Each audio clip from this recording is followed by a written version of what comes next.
Computer Chronicles is brought to you by the Oracle Small Business Suite, one completely integrated application that helps make it easier to run your business, including accounting, sales and service, your web presence, and more.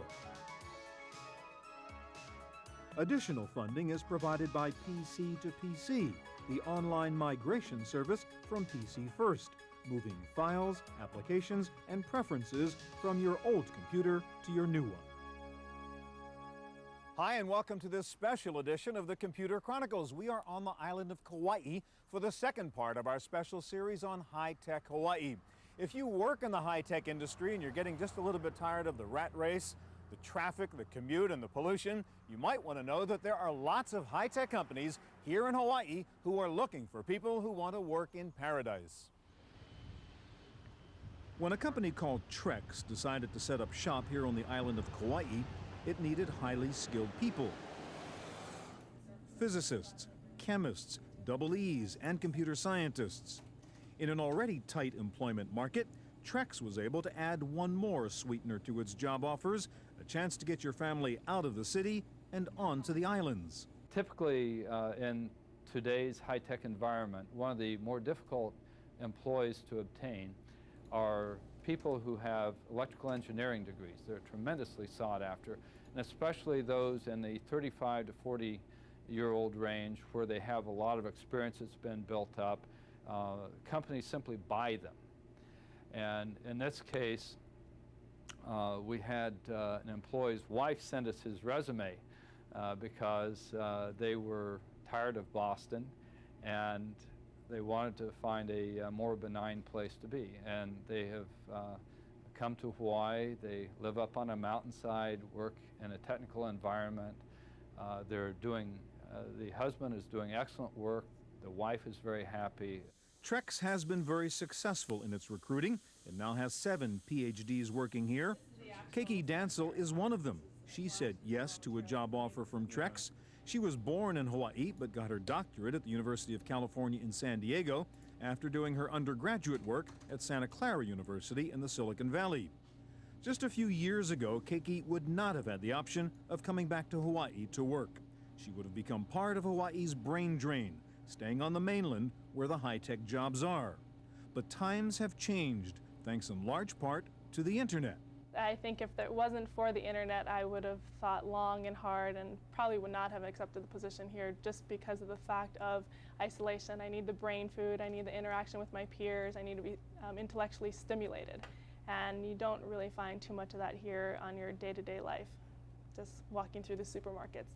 Unlike walking through the supermarkets, say in Silicon Valley or down in La Jolla, you bump into somebody you know that's in your field.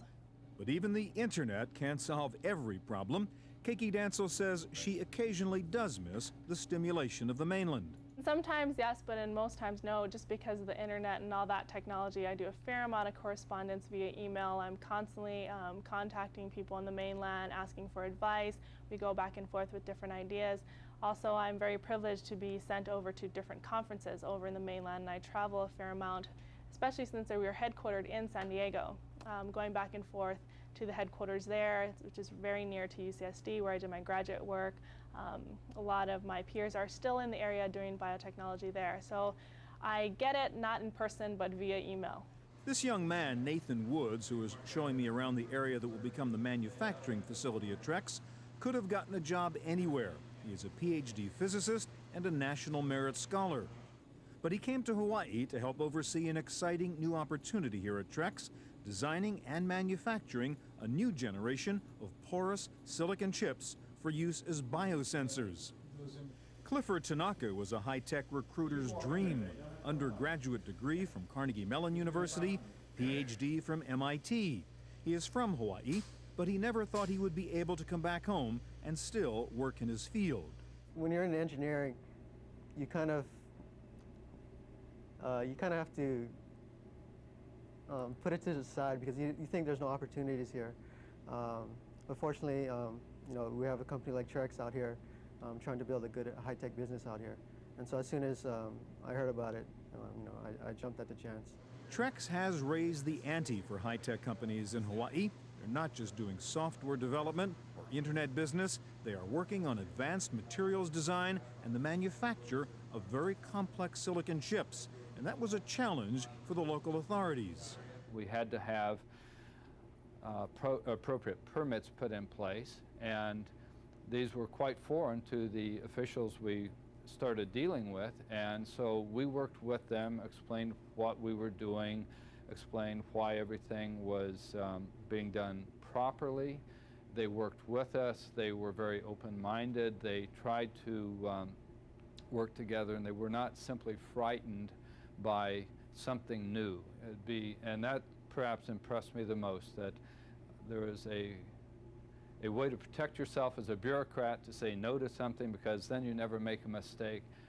These people were genuine human beings trying to help their community, trying to help bring prosperity to their island, and they worked with us, and it's been very successful, very heartwarming. While there is lots of growth and activity in high-tech on the outer islands of Maui, Kauai, and the Big Island, most of the budding high-tech companies are settling here on Oahu in the city of Honolulu. Honolulu may be in Hawaii, but it is a bustling metropolis with a population of 500,000, and it has the University of Hawaii. The proximity to a large research university has created some of the same synergy one finds in the Boston area or the San Francisco Bay Area. University research projects growing into high-tech businesses. Perhaps the most successful high-tech company here in Honolulu is AdTech, a division of Spirent Communications. AdTech makes network test equipment. Its hardware and software are used worldwide by such customers as Cisco, Nortel, Sprint, and MCI. AdTech competes with the likes of Agilent Technologies, the recent HP spin-off. And Hawaii-based AdTech says it is beating the competition. In many areas, we've defined ourselves as being the world leader in performance analysis solutions. So the industry itself has recognized AdTech and Spirent Communications as the world leader in providing the state-of-the-art network test equipment. One of the areas that we have a significant lead on is the next generation of high-speed networks. We're the first to deliver a working 10 gigabit per second test solution to the industry. As a global company with lots of customers in Asia, there are advantages to being located in the middle of the Pacific Ocean. In our field, we're a global company. We sell over 30% of our product to markets overseas.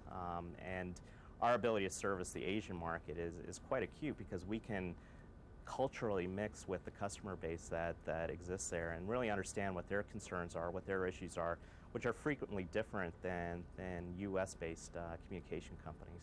AdTech is a company that needs lots of highly skilled engineers, and they do not see their location in a remote place like Hawaii as a negative when it comes to finding the people they need. One would actually assume that Hawaii is a difficult place to locate a high technology company, but perhaps one of our best kept secrets is that it really offers an enormous advantage to us in terms of being able to recruit top talent.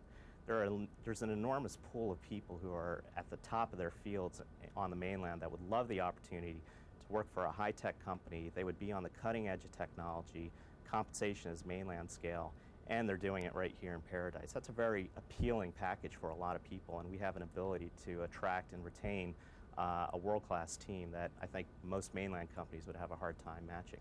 AdTech's CEO doesn't buy the argument that for an engineer to come to Hawaii for a job could be damaging to his or her career.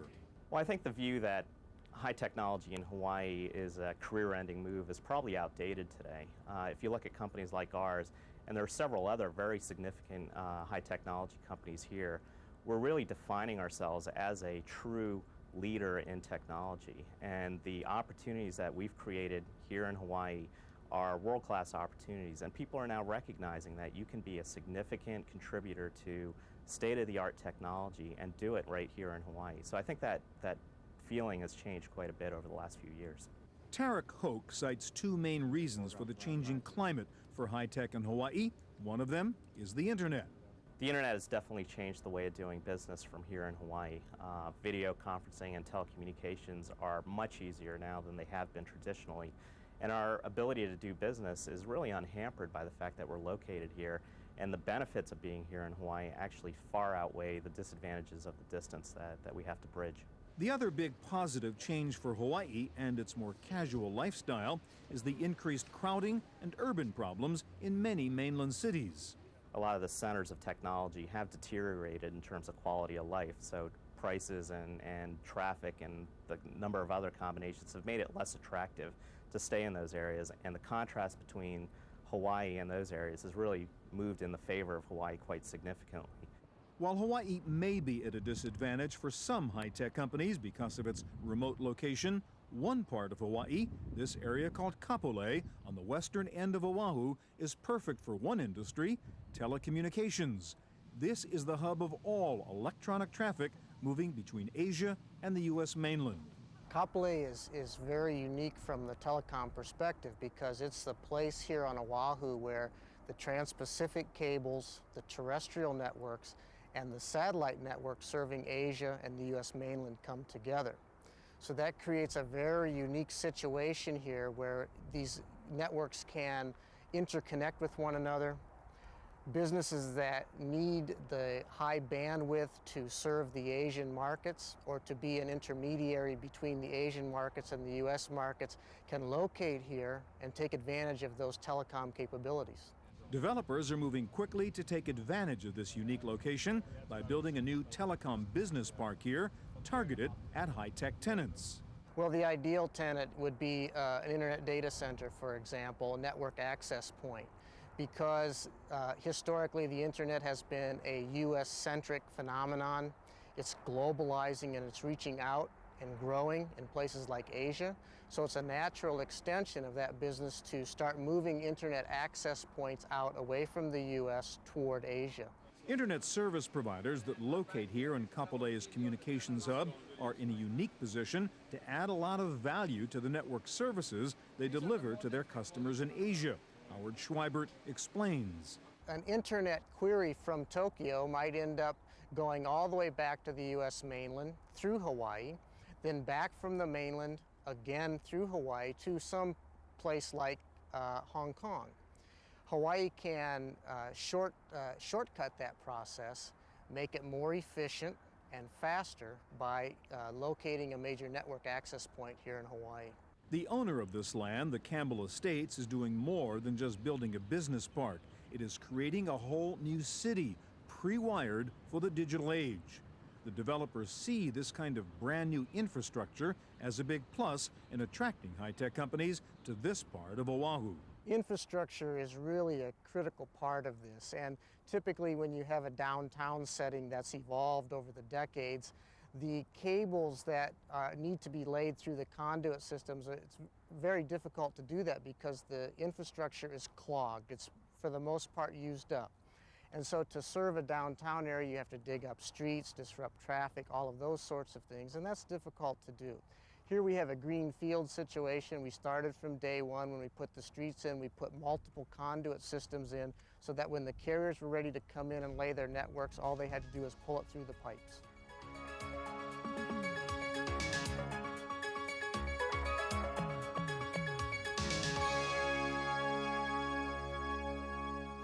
If you work in high tech, you want to be in the Silicon Valley. If you make movies, you've got to be in Hollywood. If you work in the stock market, you're going to be in New York. But if you are an astronomer and your work is studying the galaxies, there is only one place in the world you want to be, and that is right here on the big island of Hawaii. This is the Silicon Valley of astronomy. It's generally regarded as the best place on the planet to do astronomy from. There are several atmospheric conditions that make the site just very, very good for observing. It's high, 14K. It's very dry. The humidity, I was up there for 2 weeks, and for 4 nights in a row, the humidity was 1 or 2%. So it's actually an alpine desert. 6 of the world's 10 largest telescopes are here on Mauna Kea on the big island of Hawaii, a 14,000-foot peak above the weather and in clean, dry air, perfect conditions for looking into space. Mauna Kea is in fact the biggest mountain in the world if you measure from the base of the ocean floor. Not only is Mauna Kea the center of high-tech astronomy, it is the scene of fierce competition among scientists searching for the next great cosmological discovery. One of their tools in this scientific quest is new computer technology and a new astronomy tool called the Gemini Project.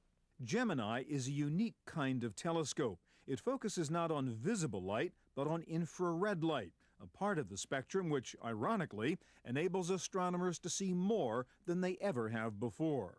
You look at the same objects that you look at in the visible, but you get totally different information when you look at in the infrared. So we look at galaxies, comets, planets, disks around other stars, basically the whole gambit that people have looked at in the optical, but the infrared is new, and so when you look at it there for the first time, you get a whole different picture. The Gemini project goes far beyond old-fashioned astronomy. Galileo wouldn't recognize it, because today's astronomy is more about computers and software than about lenses and mirrors. You cannot do modern research astronomy without computers. Unfortunately, we may dispel the myth of the astronomer sitting behind the telescope looking through an eyepiece, but that really has not happened for quite a while. We sit in a control room looking at a bank of monitors, and that is really the only way. The cameras that we use are fully electronic these days, and we talk more in number of pixels and things like that versus film and plates. That just doesn't happen anymore. The internet is also changing the field of astronomy. Most scientists who use the Gemini telescope won't be there physically. They'll be accessing the telescope's data via the internet. At the moment, there is a direct link between the telescope here at the summit and where we're sitting right now, which is about 35 miles away. And very soon, the telescopes will be linked across the net such that you do not necessarily have to go to the telescope any longer. You can stay at your home institution and not necessarily make the observations, but you can eavesdrop on the observations. Staff at the telescopes will actually be controlling the telescope and the camera systems, but you have the possibility for immediate input. You see the light, you see the pictures pretty much as the people on the, at the telescopes do. There's another very good reason for doing research remotely, not at the telescope site. At nearly 3 miles in altitude, it's hard to think clearly up here. An immediate effect is that the telescopes are at high altitude. Here at Mauna Kea, the telescope's at 14,000 feet above sea level. And you really feel the effects of that altitude. So and you lose a bit of your sharpness up there. It's just hypoxia. It happens to everybody. So the people who are making the critical science decisions stay down low at sea level where the air is nice and thick, while the staff runs the mechanics of running the telescope and the cameras at altitude. The holy grail for the scientists on the Gemini project is to find the first exosolar planet, that is the first planet outside our solar system. And that depends on using high-tech infrared telescopes like Gemini. We're looking for disks of dust around other stars, and we think that these dust disks are the sort of nurseries where planets are formed out of. Over time, the dust falls together and makes bigger and bigger rocks and then planets. And these disks glow very brightly in the infrared, but they're very hard to see in the optical.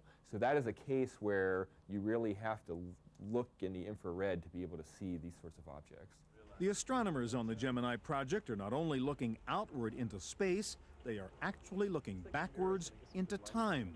Another thing that Gemini is perfectly suited to do is to look back in time at the very earliest times of right after the universe was born, sort of thing. We see galaxies that are just forming. In our own galaxy, we see some of the youngest stars. And this is because in the infrared, we can see right through the dust that blocks the optical light. And that's another part of this, an angle in this niche that Gemini is going to fill that some of the other telescopes really just won't be able to do so well. As with the telescopes on Haleakala on Maui, the Gemini telescope here on the Big Island of Hawaii is an extraordinary feat of computer hardware and software, using complex systems that intentionally deform the shape of the telescope's mirror to correct for distortions in the atmosphere. It's really what I personally think is maybe the most incredible thing about Gemini, is you have this mirror which is 30 feet across. And it's very thin. I think it's about 10 inches thick.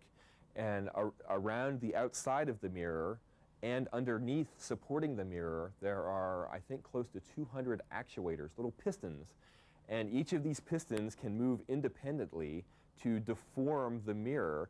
And what happens is that as the light strikes the mirror, we send part of the light to a computer, the computer analyzes it, and then sends a signal back to the mirror to deform the mirror to, again, take the shape out and sort of cancel out any aberrations in the wave. And this happens very slowly in one system, and then in the camera they're using tonight, it actually happens very, very fast, again, hundreds of times a second.